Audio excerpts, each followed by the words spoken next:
A Muslim crowd attacked a Christian community in eastern Pakistan on Wednesday, vandalizing several churches and setting scores of houses on fire after accusing two of its members of desecrating the Quran.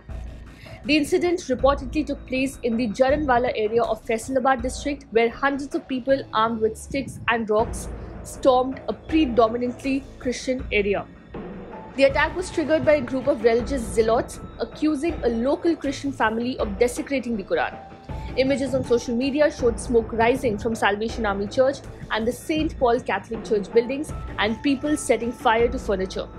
Meanwhile, videos posted on social media showed local Muslim leaders using mosque loudspeakers to urge their followers to demonstrate. Police have also filed a report against two local Christian residents under Pakistan's controversial blasphemy laws and has arrested more than 100 people. Later on Wednesday, Punjab's caretaker information minister Amir Mir said that more than 100 people were arrested. Paramilitary rangers have also been deployed in connection with the religious conflict and sensitive situation of law and order at Tehsil Jaranwala district, Faisalabad, according to an official statement. Blasphemy is a sensitive issue in Pakistan as mere accusations can lead to widespread violence.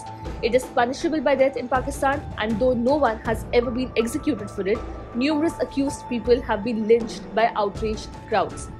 A former provincial governor and a minister for minorities have also been shot dead because of blasphemy accusations.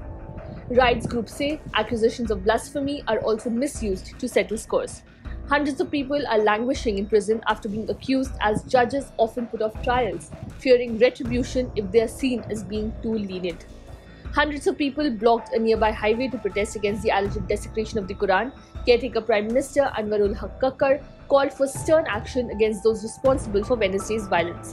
"I am gutted by the visuals coming out," he said.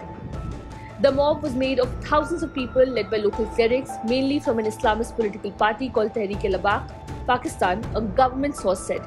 The TLP, however, denied inciting the violence and said it had worked with police to try to calm things down. Subscribe to One India channel and never miss an update.